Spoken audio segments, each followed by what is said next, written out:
The Prince by Niccolo Machiavelli. Chapter 20. Are fortresses, and many other things to which princes often resort, advantageous or hurtful? 1. Some princes, so as to hold securely the state, have disarmed their subjects. Others have kept their subject towns distracted by factions. Others have fostered enmities against themselves. Others have laid themselves out to gain over those whom they distrusted in the beginning of their governments. Some have built fortresses, some have overthrown and destroyed them. And although one cannot give a final judgment on all of these things unless one possesses the particulars of those states in which a decision has to be made, nevertheless I will speak as comprehensively as the matter of itself will admit. 2. There never was a new prince who has disarmed his subjects. Rather, when he has found them disarmed, he has always armed them, because by arming them those arms become yours. Those men who were distrusted become faithful, and those who were faithful are kept so, and your subjects become your adherents. And whereas all subjects cannot be armed, yet when those whom you do arm are benefited, the others can be handled more freely, and this difference in their treatment, which they quite understand, makes the former your dependents, and the latter, considering it to be necessary that those who have the most danger and service should have the most reward, excuse you. But when you disarm them, you at once offend them by showing that you distrust them, either for cowardice or for want of loyalty, and either of these opinions breeds hatred against you. And because you cannot remain unarmed, it follows that you turn to mercenaries, which are of the character already shown. Even if they should be good, they would not be sufficient to defend you against powerful enemies and distrusted subjects. Therefore, as I have said, a new prince in a new principality has always distributed arms. Histories are full of examples. But when a prince acquires a new state which he adds as a province to his old one, then it is necessary to disarm the men of that state, except those who have been his adherents in acquiring it. And these again, with time and opportunity, should be rendered soft and effeminate, and matters should be managed in such a way that all the armed men in the state should be your own soldiers who in your old state were living near you. 3. Our forefathers, and those who were reckoned wise, were accustomed to say that it was necessary to hold Pistoia by factions and Pisa by fortresses. And with this idea they fostered quarrels in some of their tributary towns so as to keep possession of them the more easily. This may have been well enough in those times when Italy was in a way balanced, but I do not believe that it can be accepted as a precept for today, because I do not believe that factions can ever be of use. Rather, it is certain that when the enemy comes upon you in divided cities, you are quickly lost, because the weakest party will always assist the outside forces, and the other will not be able to resist. The Venetians, moved, as I believe, by the above reasons, fostered the Guelph and the Ghibelline factions in their tributary cities. And although they never allowed them to come to bloodshed, yet they nursed these disputes among them, so that the cities, distracted by their differences, should not unite against them; which, as we saw, did not afterwards turn out as expected, because, after the rout at Vaila, one party at once took courage and seized the state. Such methods argue, therefore, weakness in the prince, because these factions will never be permitted in a vigorous principality.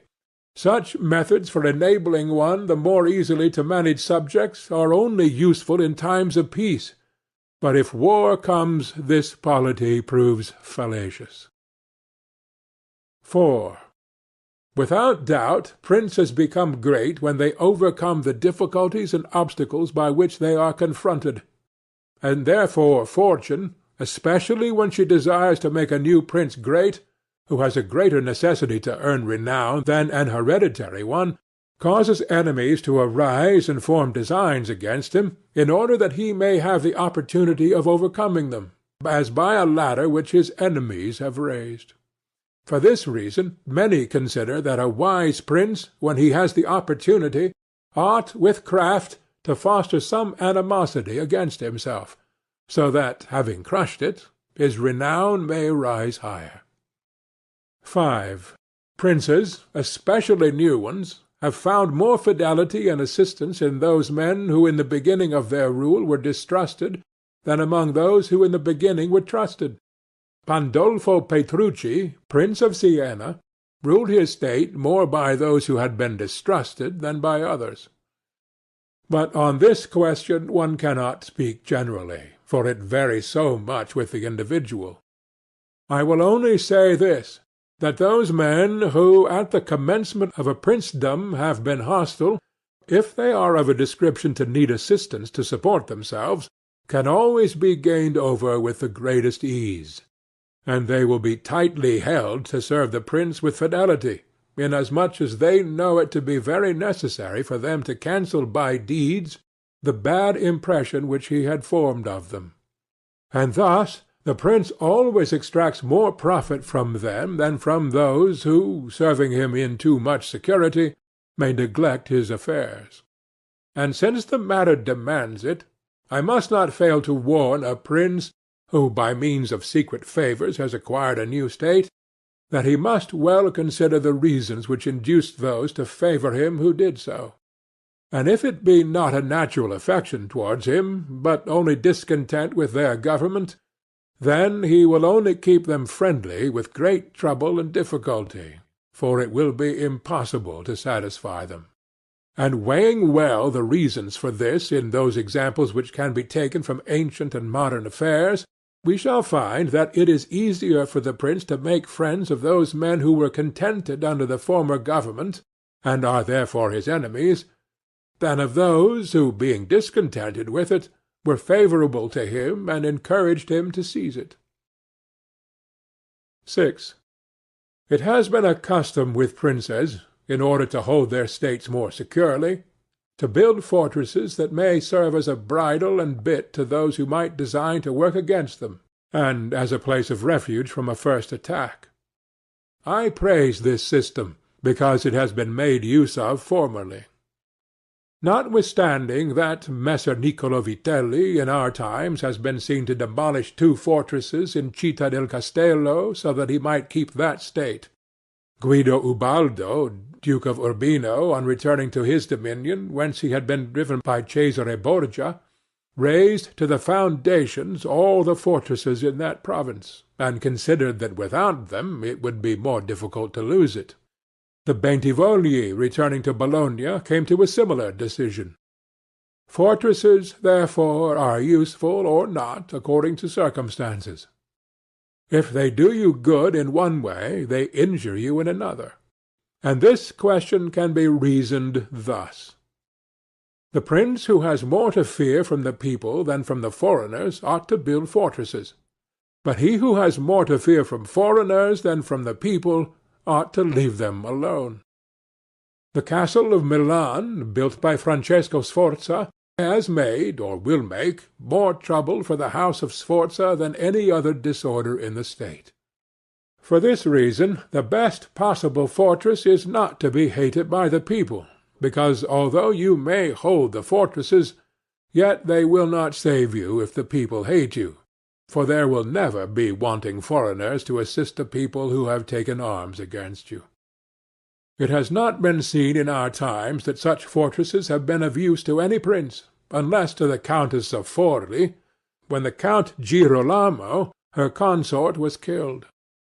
For by that means she was able to withstand the popular attack and wait for assistance from Milan, and thus recover her state. And the posture of affairs was such at that time that the foreigners could not assist the people.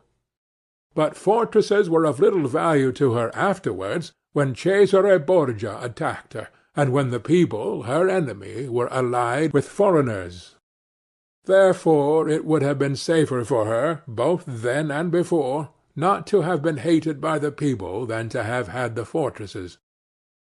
All these things considered, then, I shall praise him who builds fortresses as well as him who does not, and I shall blame whoever, trusting in them, cares little about being hated by the people.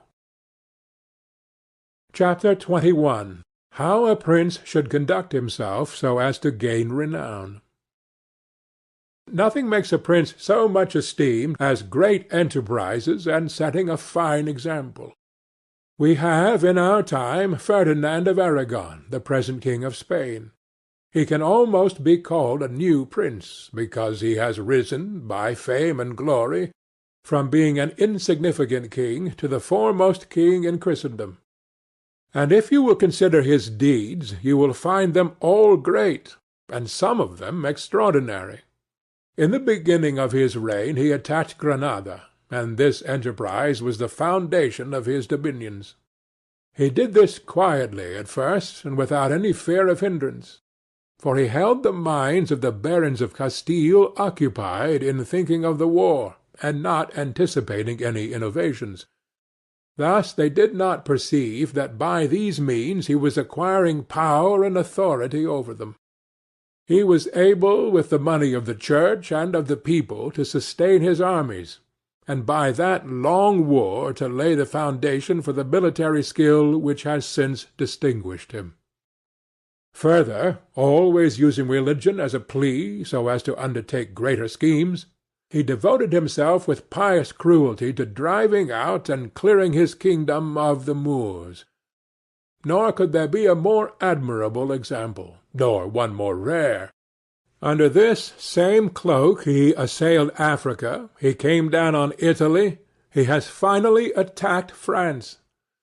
And thus his achievements and designs have always been great, and have kept the minds of his people in suspense and admiration, and occupied with the issue of them. And his actions have arisen in such a way, one out of the other, that men have never been given time to work steadily against him. Again, it much assists a prince to set unusual examples in internal affairs, similar to those which are related of Messer Bernabo da Milano, who, when he had the opportunity, by any one in civil life doing some extraordinary thing, either good or bad, would take some method of rewarding or punishing him, which would be much spoken about. And a prince ought, above all things, always endeavor in every action to gain for himself the reputation of being a great and remarkable man.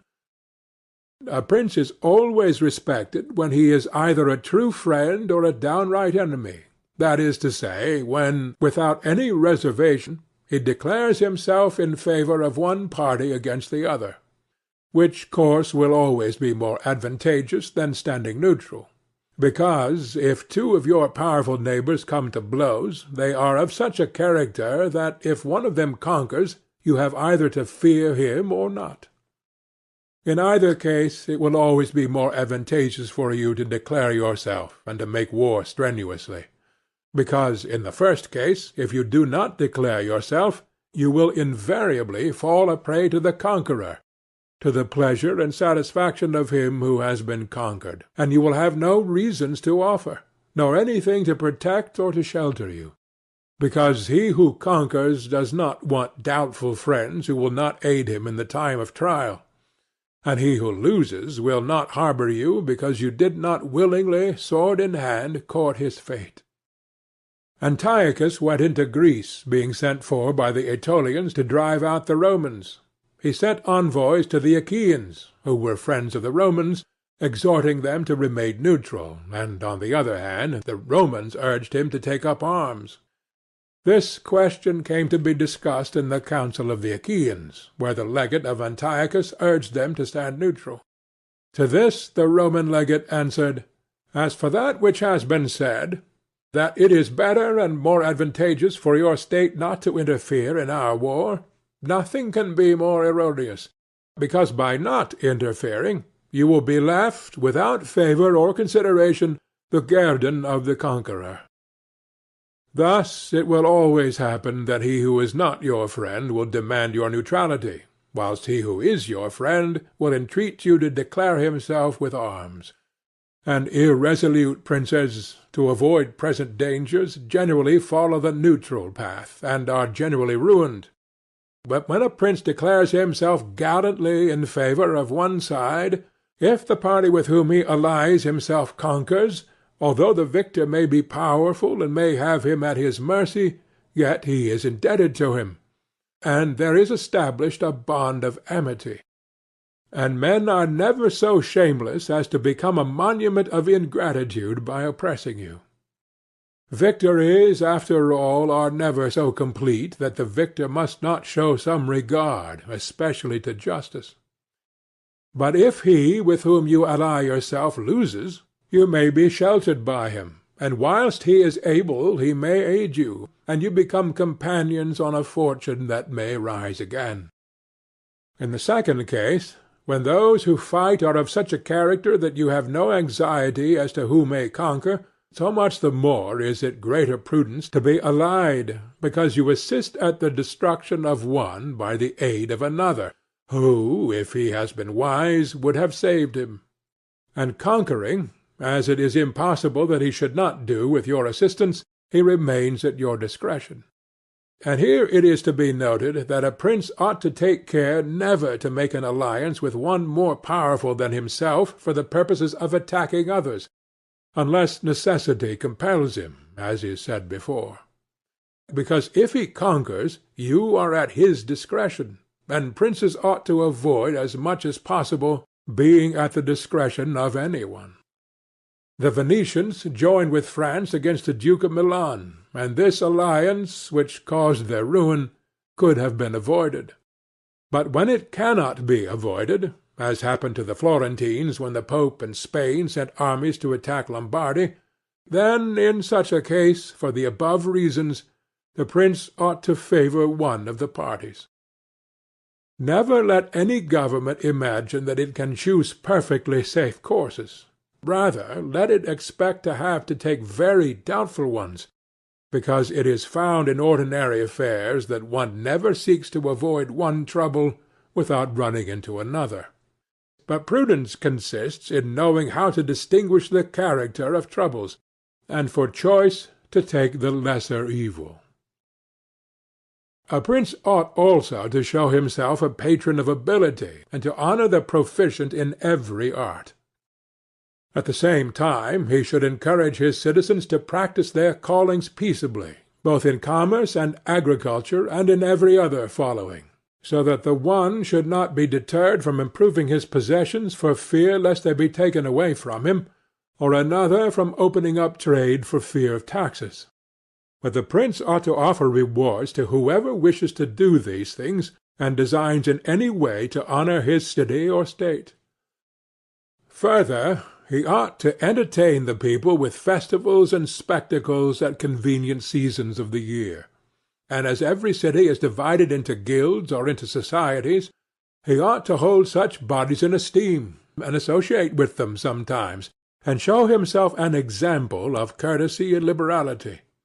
Nevertheless, always maintaining the majesty of his rank. For this he must never consent to abate in anything. Chapter 22. Concerning the secretaries of princes. The choice of servants is of no little importance to a prince, and they are good or not according to the discrimination of the prince. And the first opinion which one forms of a prince and of his understanding is by observing the men he has around him, and when they are capable and faithful he may always be considered wise, because he has known how to recognize the capable and to keep them faithful. But when they are otherwise, one cannot form a good opinion of him, for the prime error which he made was in choosing them. There were none who knew Messer Antonio de Venafro as the servant of Pandolfo Petrucci, Prince of Siena, who would not consider Pandolfo to be a very clever man in having Venafro for his servant, because there are three classes of intellects: one which comprehends by itself, another which appreciates what others comprehended, and a third which neither comprehends by itself nor by the showing of others. The first is the most excellent, the second is good, the third is useless. Therefore it follows necessarily that, if Pandolfo was not in the first rank, he was in the second. For whenever one has judgment to know good and bad when it is said and done, although he himself may not have the initiative, yet he can recognize the good and bad in his servant, and the one he can praise and the other correct. Thus the servant cannot hope to deceive him, and is kept honest. But to enable a prince to form an opinion of his servant there is one test which never fails. When you see the servant thinking more of his own interests than of yours, and seeking inwardly his own profit in everything, such a man will never make a good servant, nor will you ever be able to trust him, because he who has the state of another in his hands ought never to think of himself, but always of his prince, and never pay any attention to matters in which the prince is not concerned. On the other hand, to keep his servant honest, the prince ought to study him, honoring him, enriching him, doing him kindnesses, sharing with him the honors and cares, and at the same time let him see that he cannot stand alone, so that many honors may not make him desire more, many riches make him wish for more, and that many cares may make him dread chances. When, therefore, servants, and princes toward servants, are thus disposed, they can trust each other, but when it is otherwise, the end will always be disastrous for either one or the other. Chapter 23. How Flatterers should be avoided. I do not wish to leave out an important branch of this subject, for it is a danger from which princes are with difficulty preserved, unless they are very careful and discriminating. It is that of flatterers, of whom courts are full, because men are so self-complacent in their own affairs, and in a way so deceived in them, that they are preserved with difficulty from this pest, and if they wish to defend themselves, they run the danger of falling into contempt. Because there is no other way of guarding oneself from flatterers except letting men understand that to tell you the truth does not offend you. But when every one may tell you the truth, respect for you abates. Therefore a wise prince ought to hold a third course, by choosing the wise men in his state, and giving them only the liberty of speaking the truth to him, and then only of those things of which he inquires, and of none others. But he ought to question them upon everything, and listen to their opinions, and afterwards form his own conclusions. With these counsellors, separately and collectively, he ought to carry himself in such a way that each of them should know that, the more freely he shall speak, the more he shall be preferred. Outside of these he should listen to no one, pursue the thing resolved on, and be steadfast in his resolutions. He who does otherwise is either overthrown by flatterers, or is so often changed by varying opinions that he falls into contempt. I wish on this subject to adduce a modern example. Fra Luca, the man of affairs of Maximilian, the present emperor, speaking of his Majesty, said, he consulted with no one, yet never got his own way in anything. This arose because of his following a practice the opposite to the above. For the emperor is a secretive man. He does not communicate his designs to any one, nor does he receive opinions on them. But as in carrying them into effect they become revealed and known, they are at once obstructed by those men whom he has around him, and he, being pliant, is diverted from them. Hence it follows that those things he does one day he undoes the next, and no one ever understands what he wishes or intends to do, and no one can rely on his resolutions. A prince, therefore, ought always to take counsel, but only when he wishes and not when others wish. He ought rather to discourage every one from offering advice unless he asks it. But, however, he ought to be a constant inquirer, and afterwards a patient listener concerning the things of which he inquired. Also, on learning that any one, on any consideration, has not told him the truth, he should let his anger be felt.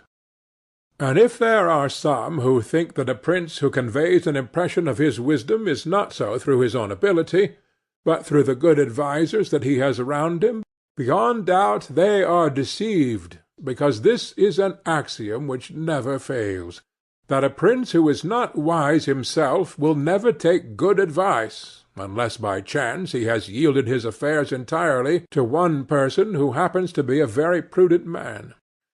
In this case, indeed, he may be well governed, but it would not be for long, because such a governor would in a short time take away his state from him.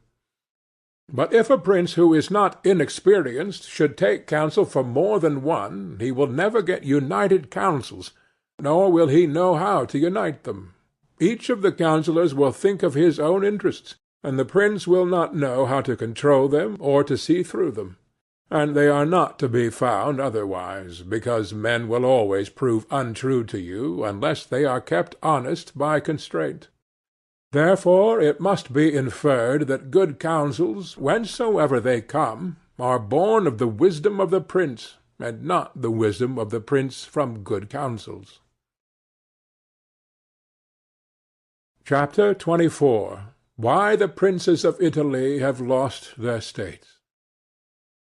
The previous suggestions, carefully observed, will enable a new prince to appear well established, and render him at once more secure and fixed in the state than if he had been long seated there. For the actions of a new prince are more narrowly observed than those of an hereditary one, and when they are seen to be able they gain more men, and bind far tighter than ancient blood. Because men are attracted more by the present than by the past, and when they find the present good they enjoy it and seek no further. They will also make the utmost defence of a prince if he fails them not in other things. Thus it will be a double glory for him to have established a new principality, and adorned and strengthened it with good laws, good arms, good allies, and with a good example. So will it be a double disgrace to him who, born a prince, shall lose his state by want of wisdom. And if these seigneurs are considered who have lost their states in Italy in our times, such as the King of Naples, the Duke of Milan, and others, there will be found in them, firstly, one common defect in regard to arms from the causes which have been discussed at length. In the next place, some one of them will be seen, either to have had the people hostile, or if he has had the people friendly, he has not known how to secure the nobles. In the absence of these defects, states that have power enough to keep an army in the field cannot be lost. Philip of Macedon, not the father of Alexander the Great, but he who was conquered by Titus Quintius, had not much territory compared to the greatness of the Romans and of Greece who attacked them. Yet being a warlike man who knew how to attract the people and secure the nobles, he sustained the war against the enemies for many years, and if in the end he lost the dominion of some cities, nevertheless he retained the kingdom. Therefore do not let our princes accuse fortune for the loss of their principalities after so many years' possession, but rather their own sloth, because in quiet times they never thought there could be a change. It is a common defect in man not to make any provision in the calm against the tempest. And when afterwards the bad times came, they thought of flight and not of defending themselves, and they hoped that the people, disgusted with the insolence of the conquerors, would recall them. This course, when others fail, may be good, but it is very bad to have neglected all other expedients for that, since you would never wish to fall because you trusted to be able to find some one later on to restore you. This again either does not happen, or if it does, it will not be for your security, because that deliverance is of no avail which does not depend upon yourself. Those only are reliable, certain, and durable that depend on yourself and your valor. Chapter 25. What Fortune can effect in human affairs, and how to withstand her. It is not unknown to me how many men have had, and still have, the opinion that the affairs of the world are in such wise governed by fortune and by God that men with their wisdom cannot direct them, and that no one can even help them. And because of this, they would have us believe that it is not necessary to labor much in affairs, but to let chance govern them. This opinion has been more credited in our times because of the great changes in affairs which have been seen, and may still be seen, every day, beyond all human conjecture. Sometimes, pondering over this, I am in some degree inclined to their opinion. Nevertheless, not to extinguish our free will, I hold it to be true that fortune is the arbiter of one half of our actions, but that she still leaves us to direct the other half, or perhaps a little less. I compare her to one of those raging rivers, which, when in flood, overflows the plains, sweeping away trees and buildings, bearing away the soil from place to place. Everything flies before it, all yield to its violence, without being able in any way to withstand it. And yet, though its nature be such, it does not follow, therefore, that men, when the weather becomes fair, shall not make provision, both for defences and barriers, in such a manner that, rising again, the waters may pass away by canal, and their force be neither so unrestrained nor so dangerous. So it happens with fortune, who shows her power where valour has not prepared to resist her, and thither she turns her forces where she knows that barriers and defences have not been raised to constrain her.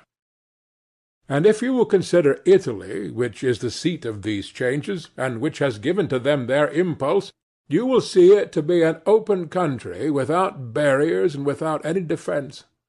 For if it had been defended by proper valour, as are Germany, Spain, and France, either this invasion would not have made the great changes it has made, or it would not have come at all.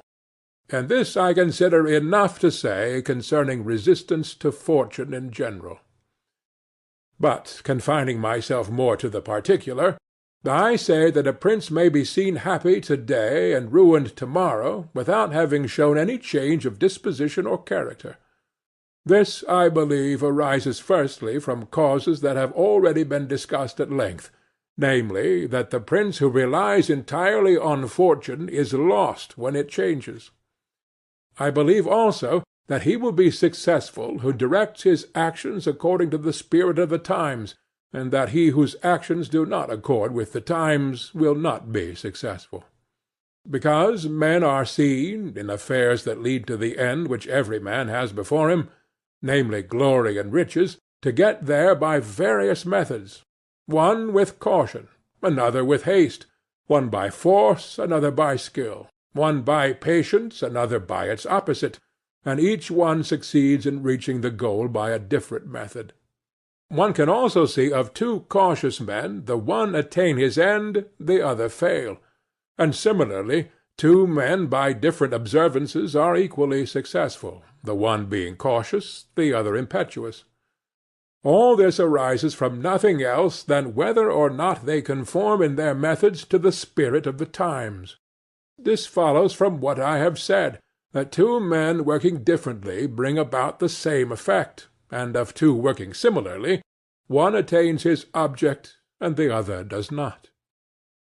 Changes in a state also issue from this, for if to one who governs himself with caution and patience, times and affairs converge in such a way that his administration is successful, his fortune is made, but if times and affairs change, he is ruined if he does not change his course of action. But a man who is not often found sufficiently circumspect to know how to accommodate himself to the change, both because he cannot deviate from what nature inclines him to do, and also because, having always prospered by acting in one way, he cannot be persuaded that it is well to leave it, and therefore the cautious man, when it is time to turn adventurous, does not know how to do it. Hence he is ruined, and had he changed his conduct with the times, fortune would not have changed. Pope Julius II went to work impetuously in all his affairs, and found the times and circumstances conform so well to that line of action that he always met with success. Consider his first enterprise against Bologna, Messer Giovanni Bentivoglio being still alive. The Venetians were not agreeable to it, nor was the King of Spain, and he had the enterprise still under discussion with the King of France. Nevertheless, he personally entered upon the expedition with his accustomed boldness and energy, a move which made Spain and the Venetians stand irresolute and passive, the latter from fear, the former from desire to recover the kingdom of Naples. On the other hand, he drew after him the King of France, because that king, having observed the movement, and desiring to make the Pope his friend so as to humble the Venetians, found it impossible to refuse him. Therefore Julius with his impetuous action accomplished what no other pontiff with simple human wisdom could have done. For if he had waited in Rome until he could get away, with his plans arranged and everything fixed, as any other pontiff would have done, he would never have succeeded. Because the King of France would have made 1,000 excuses, and the others would have raised 1,000 fears. I will leave his other actions alone, as they were all alike, and they all succeeded. For the shortness of his life did not let him experience the contrary. But if circumstances had arisen which required him to go cautiously, his ruin would have followed, because he would never have deviated from those ways to which nature inclined him.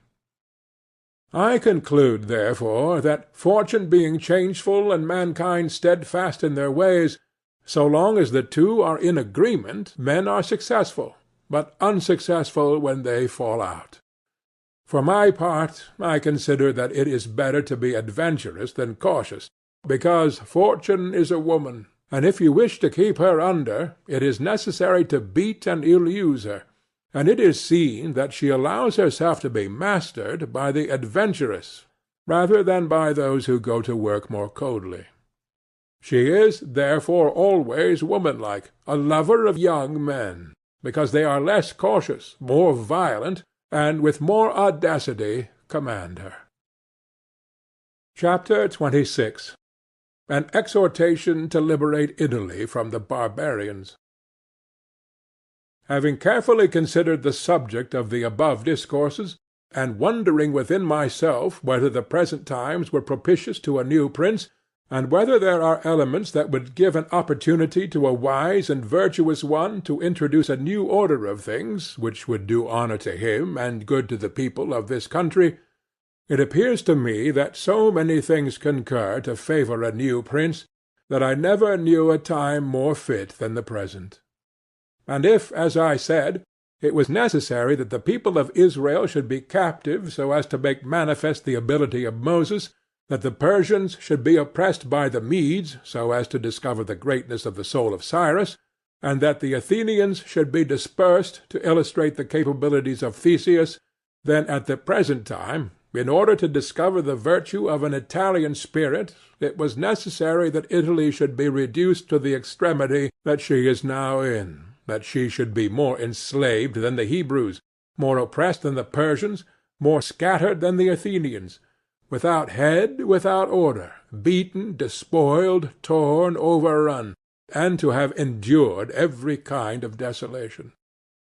Although lately some spark may have been shown by one, which made us think he was ordained by God for our redemption, nevertheless it was afterwards seen, in the height of his career, that fortune rejected him, so that Italy, left as without life, waits for him who shall yet heal her wounds and put an end to the ravaging and plundering of Lombardy, to the swindling and taxing of the kingdom and of Tuscany, and cleanse those sores that for long have festered.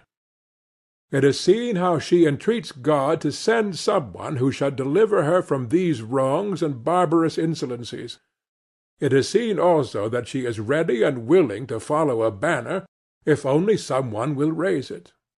Nor is there to be seen at present one in whom she can place more hope than in your illustrious house, with its valour and fortune, favoured by God and by the Church, of which it is now the chief, and which could be made the head of this redemption. This will not be difficult if you will recall to yourself the actions and lives of the men I have named. And although they were great and wonderful men, yet they were men, and each one of them had no more opportunity than the present offers. For their enterprises were neither more just nor easier than this, nor was God more their friend than he is yours. With us there is great justice, because that war is just which is necessary, and arms are hallowed when there is no other hope but in them.